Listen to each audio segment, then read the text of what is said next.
Jack Avery hadn't slept in 13 years. Not a nap. Not a moment of drifting off. Not even a heavy-lidded blink on his sagging couch. Nothing. No doctor could explain it. No pill could force his eyes to close. No one believed him. Not for long. They'd nod, scribble notes, prescribe Ambien, and send him away. Stress, they'd say. Psychosomatic. One neurologist, peering over her glasses, suggested he was lying. He stopped trying to convince them. It was true. Jack didn't yawn, didn't tire, didn't rest. He just kept going.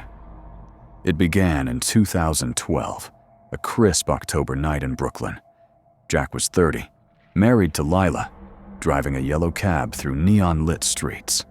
He loved the night shift, the hum of the city, the blur of faces, the way the world felt softer after midnight. That night, he finished his shift at 4 a.m., parked outside their walk-up, and realized he wasn't tired. Not wired from coffee, not buzzing from Red Bull, just awake. Clear, like the fog of exhaustion had lifted and left him sharp. The next night, the same. Then the next. A week passed. A month. He waited for the crash, the moment his body would demand rest. It never came. Instead, his life stretched. Days bled into nights, seamless, endless.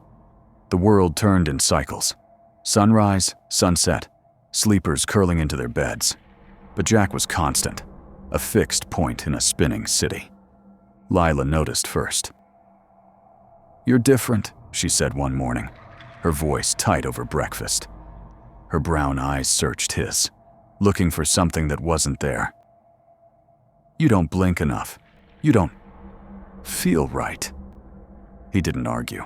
He barely felt the sting of her words.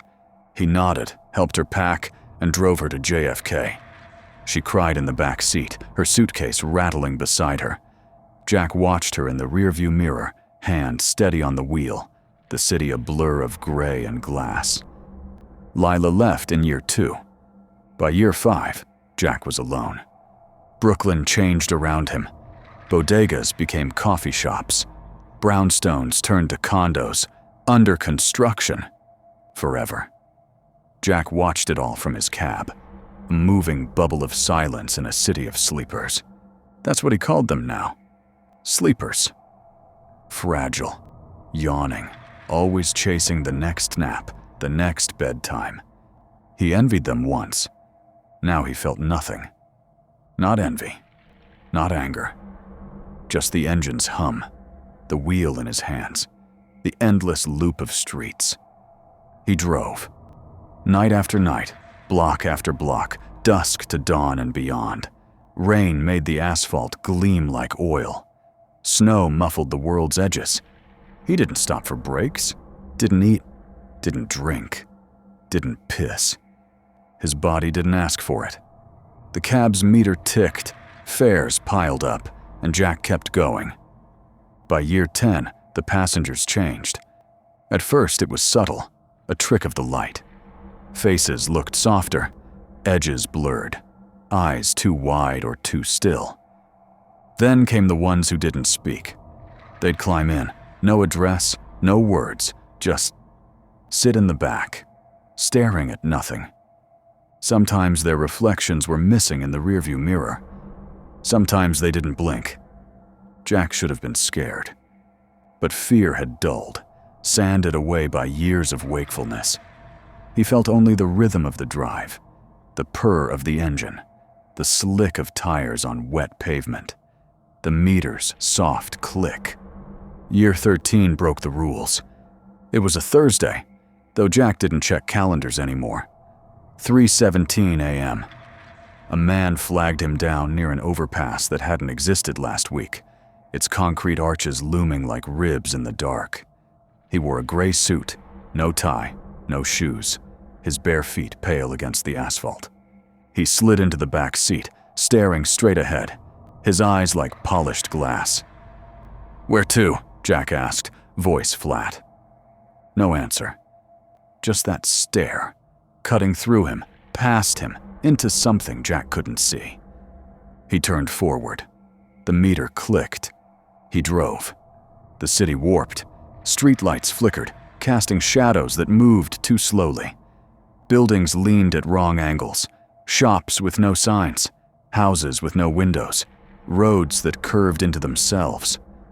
The city's hum, horns, sirens, the pulse of Brooklyn, faded to a hollow silence.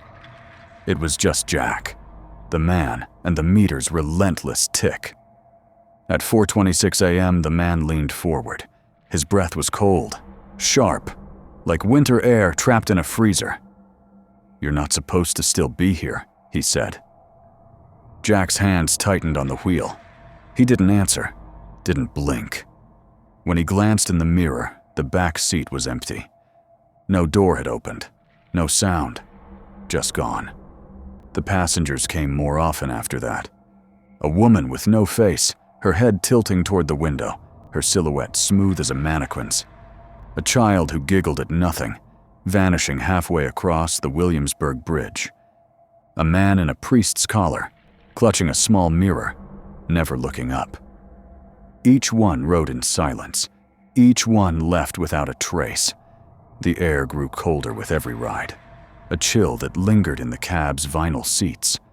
Jack didn't tell anyone. There was no one left. His mother's calls had stopped years ago. His phone was a brick of unanswered texts.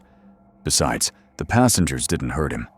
They just needed a ride, like ghosts hitching a lift through a city that wasn't quite real. But the city was unraveling. Familiar streets led to unfamiliar places. Corners folded into impossible angles. Lampposts glowed in colors Jack couldn't name. Sickly green, bruise purple. He drove through a tunnel once, its walls slick and endless, no exit in sight. Until, suddenly, there was. The meter never stopped ticking. Then came the whispers. Not from the passengers, from the cab itself. Soft, skittering sounds, just under the engine's hum. They came from the vents, the speakers, once from the glove box, where Jack found nothing but a crumpled map of a city he didn't recognize. The whispers weren't words, not exactly. Just fragments, like memories trying to claw their way out. A laugh, a sob, his name, spoken like a question. He started seeing himself in shop windows. Not all was him. Sometimes younger, with Lila's arm around his waist. Sometimes older, gray at the temples, smiling in a way Jack hadn't in years. Once the reflection waved before he did. He kept driving. Then he picked up the woman in white. It was 2:03 a.m., rain-slicked streets reflecting sodium lights. She stood at the edge of a gas station lot, alone, barefoot, her blonde hair plastered to her face. Her white dress clung to her, translucent in the downpour. She opened the back door and slid in, silent, her presence heavy, like the air before a storm. Jack didn't ask where she was going. He didn't need to. He pulled onto the road. The windows fogged, though the heater was off. The city blurred, lights stretching into streaks, then shadows. Streets emptied, buildings loomed, their edges soft, like sketches half erased. The cab felt too still, too quiet. The meter's click, the only sound. Then he noticed. They weren't moving. The speedometer read 0. The wheel didn't turn. But the scenery shifted. Buildings sliding past, trees twisting, the sky darkening to a starless black. The woman leaned forward, her voice a whisper, cold as frost. "You've gone too far." Jack gripped the wheel, knuckles white. She reached out, her fingers brushing his cheek. Her touch was glass cold, sharp, like it could cut. "You're in between," she said. "In the places that only exist when someone's awake to see them. You stayed awake too long." Her smile was wrong. Too many teeth, too small, crowding her mouth like pebbles. Jack blinked. She was gone. The cab was parked outside his apartment, a crumbling walk-up he hadn't entered in months.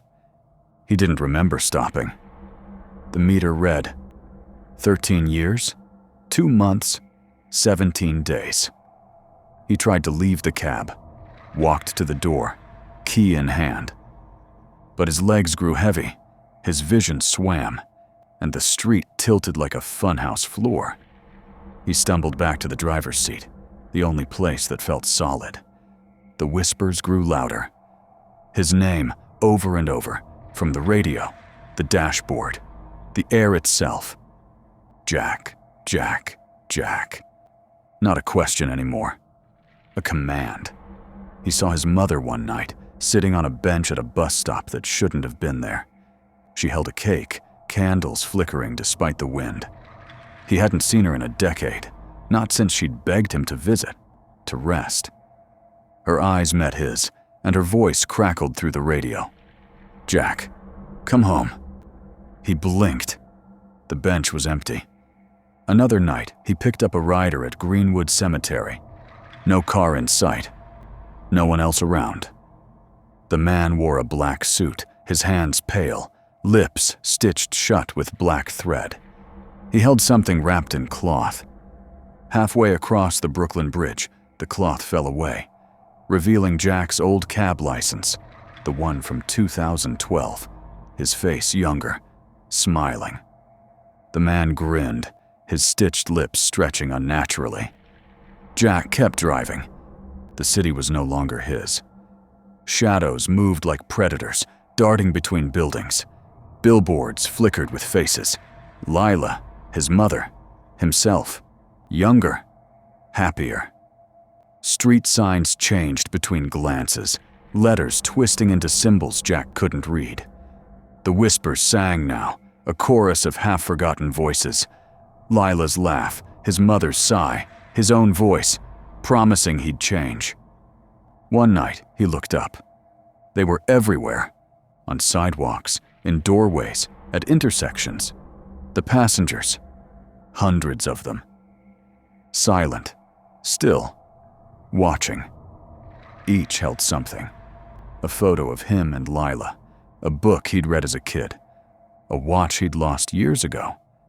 Memories, pieces of a life he'd left behind. They were waiting. Jack didn't stop. The cab never ran out of gas. The streets never ended. The meter kept ticking. Jack Avery never slept. And now, he wasn't alone.